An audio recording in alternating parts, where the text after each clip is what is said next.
Hi guys, இன்னைக்கு நம்ம try ஃப்ரூட்ஸில் ice cream செய்ய போகிறோம்.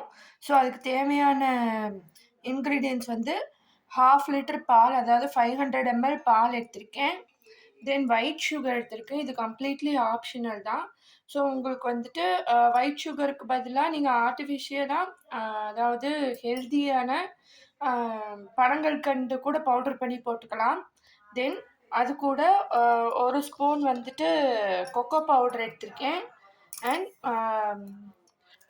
6 ஹவர்ஸ், அதாவது ஓவர் நைட் ஊற வச்ச ட்ரை ஃப்ரூட்ஸ். என்னென்ன போட்டிருக்கேன்னா, உங்களுக்கு தேவையான ட்ரை ஃப்ரூட்ஸ் நீங்கள் போட்டுக்கலாம்.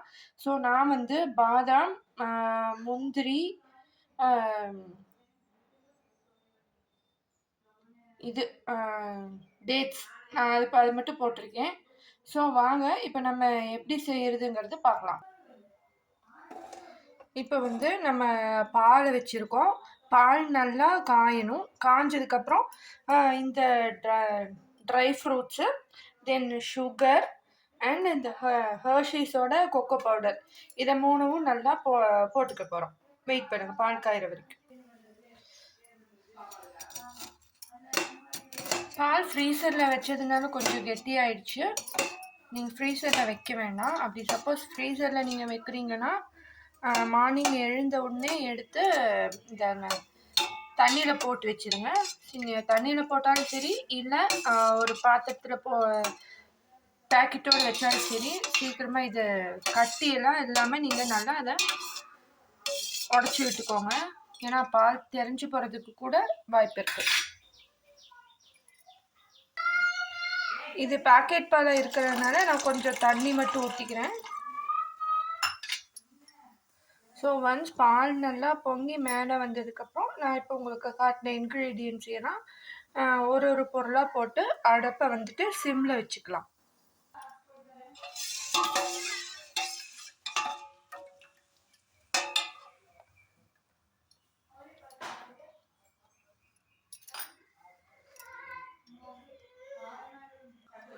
பாருங்கள், பால் நல்லா காஞ்சி வந்துருச்சு. இப்போது பொங்கி வருது பாருங்கள். இப்போ இது அடுப்பை சிம்மில் வச்சுட்டு நம்ம ஒரு பொருளாக போட்டுடலாம்.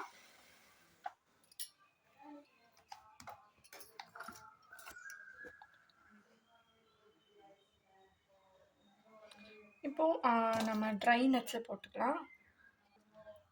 சுகர் வந்துட்டு நான் ஃபஸ்ட்டு பாதியை கொட்டிக்கிறேன். தென் அதை கலக்கி பார்த்துட்டு தேவைப்பட்டால் இன்னும் கொஞ்சம் போட்டுக்கலாம். இப்போ வந்துட்டு ஹர்ஷீஸோட கொக்கோ பவுடர் போட போகிறேன். And it is very healthy. 100% unsweetened cocoa பவுடருங்கிறங்காட்டிக்கு இது கொஞ்சம் ஹெல்த்தியும் கூட. நம்ம பயப்படாமல் சாப்பிடலாம். நம்ம 1 or 2 ஸ்பூன்ஸ் மட்டும் போடுவோம். ஓகே, இப்போ எக்ஸ்ட்ராவாக 1 ஸ்பூன் எடுத்துக்கிறேன். இது குட்டி ஸ்பூனாக இருக்கிறதுனால நான் எக்ஸ்ட்ரா 1 ஸ்பூன் போட்டுக்கிறேன். அண்ட் இப்போ வந்து அதை நம்ம கிண்டி விட போகிறோம்.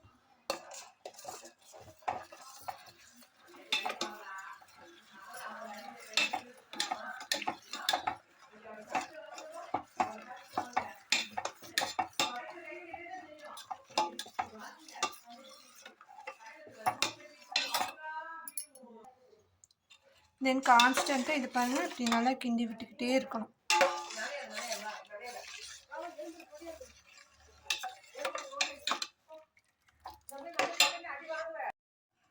கைஸ், ஐஸ்கிரீம் ஆல்மோஸ்ட் ரெடி ஆயிடுச்சு. இன்னொரு மேக்ஸிமம் ஒரு 10 மினிட்ஸ் மட்டும்தான் ஐஸ்கிரீம் ரெடி ஆயிரும்.